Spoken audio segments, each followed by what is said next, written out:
Morning, folks. I'm Dave Canterbury with Self-Reliance Outfitters in the Pathfinder School, back out here at the wall tent this morning. Got the wood stove fired up. I got the radio on. I'm getting ready to cook myself some breakfast. And what I thought I would do is, in lieu of trying to shoot a specific video for you this morning, because a lot of this stuff, like I said, is just vlog type stuff for me.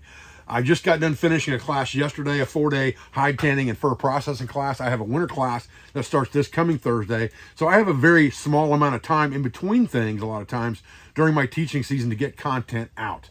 But what I did do this weekend was I shot a lot of excerpt footage from the hide tanning class, especially during the brain tanning process that we did the last couple days on deer hides.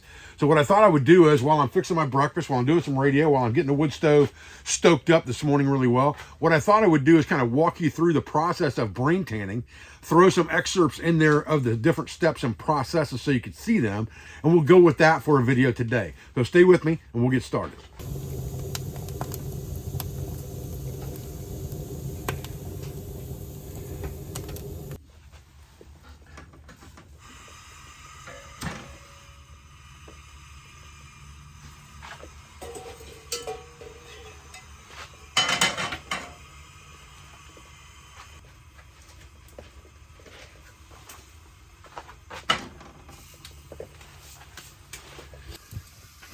All right, we got a guy hitting us up on FT8 here on 20 meters this morning. I'm just kind of fiddling with the radio a little bit this morning as I'm doing things. KC1 NYJ. KC1 NYJ. Thank you, buddy. Appreciate that. Appreciate the contact. So, to the brain tanning process of things.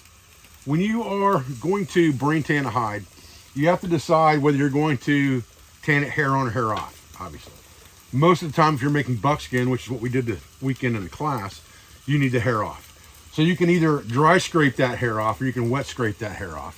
You can scrape it as soon as you take it off the animal, or you can scrape it after the fact.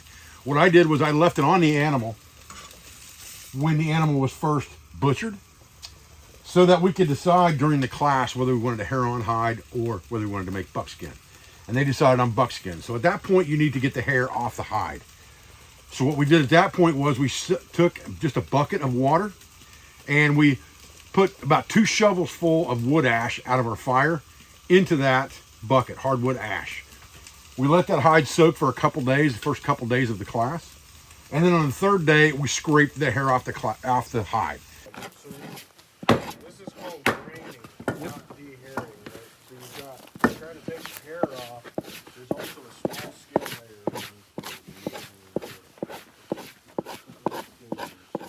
What that does is that makes it so that the hair will slip, which is what you don't want if you want a hair on hide. If you want a hair off hide, you definitely want the hair to slip. And it makes it just glide right off the hide pretty much.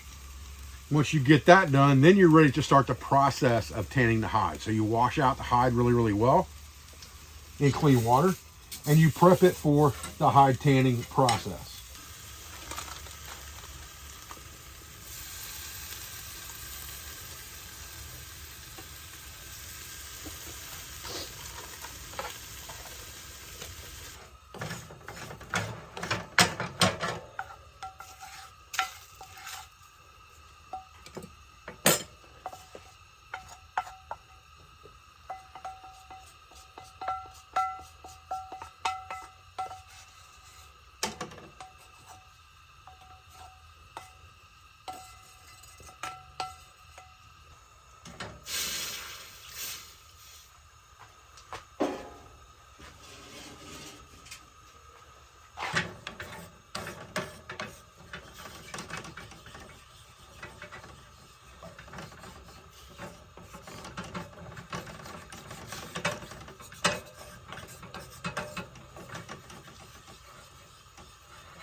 Okay, so once we get that hide dehaired, completely fleshed off, make sure there's nothing left on that dude that you don't want there for the tanning process. Then you need to prepare a brain solution. And we use hog brains at the class.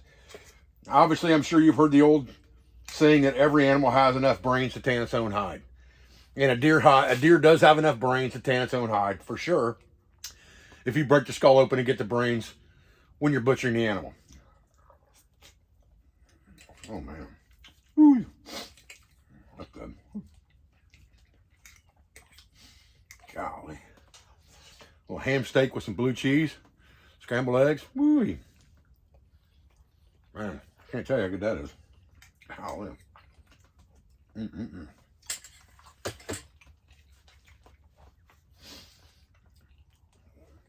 All right, so to prepare a brain solution, we're going to warm up some water, lukewarm, about a gallon of water.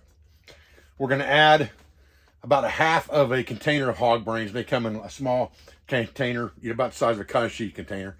We're going to add half of that to the warm water, and we're going to mix it up. And we don't want that to be hot. We're not trying to cook the brains. We want it lukewarm. And you got to mix that stuff up with your hands really, really, really good. It'll spike your metabolism, help you heat up your bag. And I handed it over to Nick. I was like, hey man, you want some butter for your hot chocolate? And he just takes a bite right off the end of it. And I was like, no dude, it's for your hot chocolate. And then you can add about another gallon of water to that. So you got 2 gallons and then the other half of the brains. Mix that all up really, really well. Make sure it's lukewarm water again.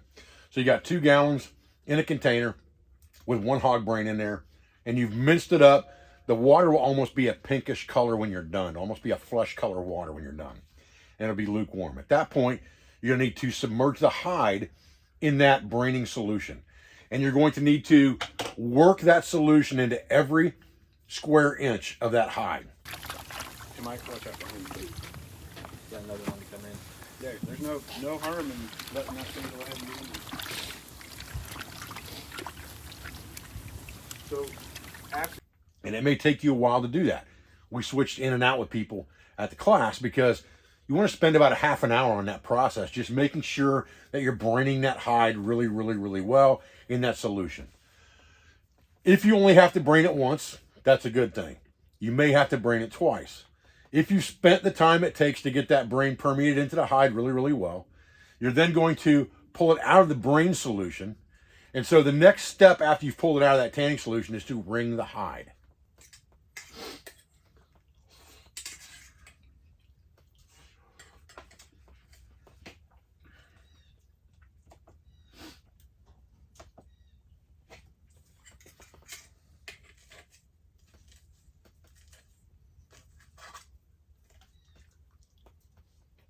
All right, so the wringing process. There's several ways you can do it. You can wring the hide by hand, use a couple different people and wring it by hand. What we taught at the class this weekend was wrapping it around a pole, rolling it into a tube, putting a windlass in there, again, basic simple machines, twisting that windlass down to compress the hide on itself like you're wrapping rope. Right.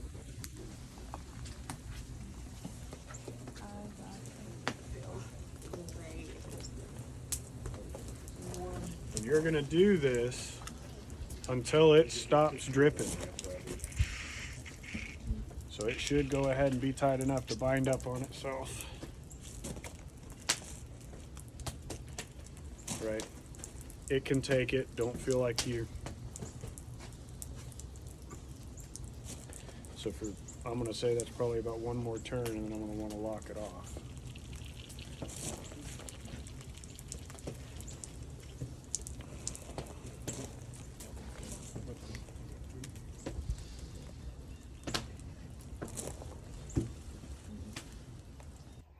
And wring the hide out. And we locked it off until it quit dripping. Then we went the other direction and we locked it off until it quit dripping. Then we rotated the hide 180 degrees, I'm sorry. We rotated the hide 90 degrees on the pole, rolled it into a tube again, went through that process again, wringing it one way, locking it off, wringing it the other way, locking it off. Once you've done those 4 operations basically and it's dripped, it's not dripping anymore, then the hide is ready to start being stretched and broken if you're doing a hand process. And many hands makes light work because it is a lot of work. So if you can get 4 or 5 people around that hide. Oh, there you go. Oh, this is gonna be great. Nick and Eric's on that side. Come on. Watch, I bet Eric can pull you over. It's a weight game. You strap me down. Pull it and then move your hand somewhere else and pull again. Did we start pulling yet? All right, Eric, get up on top of it and jump. Grab onto it and start stretching it. Breaking the fibers in that hide and opening things up. That's what you want to do. Once you get that, now you're not going to stop working this hide in some way, shape, or form until it is bone dry and soft. And then you go to the next step. So once you've stretched the hide as much as you can stretch it, keep rotating around in circles, guys. That way you're pulling different spots on the hide. Now you're going to start breaking it, and you can use stakes, you can use ropes, you can use cables, you can use cinder blocks. Anything that's kind of rough that you can break that thing over top of as it's drying.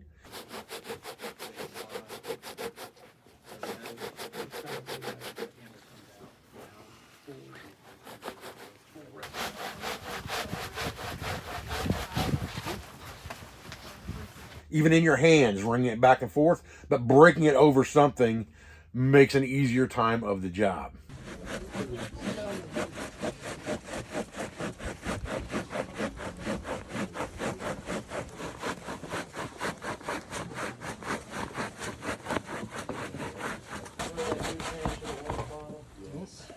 Yeah, you notice a big difference? I don't even think about Lambert's. And there's a couple of them. Yeah, there's one in the Gulf Shores, Shores. one in Mississippi. So I'll show you a quick trick I use in camp. These Walmart bags, Kroger bags, whatever these plastic bags are, they fit really well over the top of a 5-gallon bucket. And if you just take a piece of stretch cord and put it around the rim just like this, it'll hold the bag in place until you fill it up. Then you can just take the bag off and dispose of it wherever you are to carry your trash out of camp. It's a really good system, and I can just stick it under a table, whatever, and use it. Bowl right here, it's the same bowl I use for hygiene and things like that, same rag. And I've got a little bit of Castile soap in here. I'm just using Dirty Woodsman soap in here. You can use whatever you want, but it's a Castile soap, so it lathers in just about any water. And that's what I use basically to do my dishes with. And I do them right on top of my wood stove here. Makes it pretty simple. And I just set them off to the side to dry. There's actually a side shelf on this wood stove from Wall Tent Company. Wall Tent Shop, excuse me. And you can see that thing's good and hot every time I splatter water on it. And I'll set these off to the side to dry, and I'll be ready for the next time. Pretty simple process. Nothing to it, but it's something you're going to have to do in camp. You're going to have to do dishes. All right, so I want to show you a couple small nuances today of camping in a longer term camp.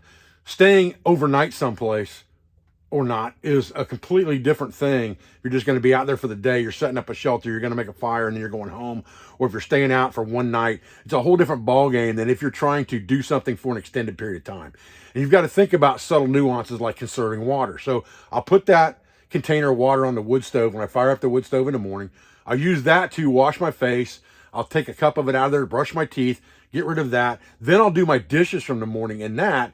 So I'm doing the dirtiest thing with that water last. My dirt off my face and things like that are not hurting that water a bit to do dishes in. So now I've got the best system of utilizing a limited resource like water, where I may have to go fetch more into camp if I'm not real close to water, or I may have to get more brought into camp if I'm not really close to water. Either way, it's a resource I need to try to think about conserving, and that's an easy way to do it. So I want to show you just a couple little things this morning too while we were talking through this brain tanning. Now, back to the brain tanning situation. So once you have gotten to the point where you've wrung this hide out, you're working this hide, you're running over a stake, and the hide starts to dry and be nice and fluffy and beautiful, and it's exactly what you want. Now you have to learn to protect that hide, because if you get it wet, it's going to go right back to that hard rawhide configuration again. So what you need to do next is, once it's bone dry, once it's nice and fluffy and worked, you need to smoke the hide. It's got to be a very cold temperature smoke. So it is a cold smoke. It's not a hot smoke. If you put your hand over the top of that thing, what we did was we built a tripod and we wrapped the hide around the tripod. We wrapped a space blanket around that, and we used nothing but embers in the bottom of that thing that we shoveled from a main fire in.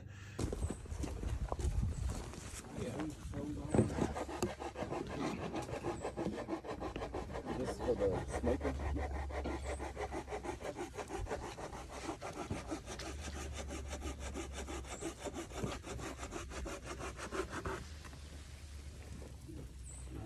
Just to keep enough heat on that where you could feel the warmth at the top of the tripod if you stuck your hand in there, but it was barely any heat at all, and there was plenty of smoke being generated. We were using punky wood, rotten woods, wood that was, you know, chunks instead of split up so it wouldn't burn very, very well. Some stuff that was a little bit wet or damp.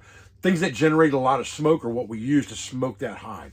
And then you want to let that thing smoke for a good hour or so, and then you want to rotate it on the tripod so that those areas that are leaning against the legs get smoked as well. And then flip it the other way around and smoke both sides of the hide. Now, is that a necessity to smoke both sides of the hide? It really shouldn't be, because you've got enough opened up area in that, and you've opened those pores up enough that smoke should permeate the hide to both sides. But if you're trying to color the hide with the smoke and you want a consistent color in the hide, then you'll need to flip it so you get that backside colored the same as the front side. So we mainly used white oak with this thing this weekend, which makes it kind of a gray white color. Doesn't really turn it that brown color. Again, depending on the wood you use, you're going to get different colors on that hide. But what we used just left it kind of an off-white gray color, but it worked out fine, and the hide turned out beautiful. So that's kind of a step-by-step on what you would do with some clips in between things on how you would brain tan a deer hide. Guys, listen, I appreciate you joining me out here today for this quick video this morning. I wanted to get some footage to you and an explanation on brain tanning. I think it's important to get these skills out there, even though I can't necessarily make an entire video dedicated to the subject because of the amount of class time I'm spending right now. Like I said, I've got class for the next 3-4 weeks straight, back to back, and some of them are 4-day classes. So there's not a lot of time in between to do things. But if I can get some good footage at some of the classes of the process, like this brain tanning process, and talk you through that in a vlog, you know, once I am done with the class and I can relax for at least a day and try to catch up on things, then I'll do that going forward as best I can. I appreciate your views. I appreciate your support. I thank you for everything you do for our school, for our family, for our business, for all of our sponsors, instructors, affiliates, and friends. And I'll be back with another video as soon as I can, guys. Thanks.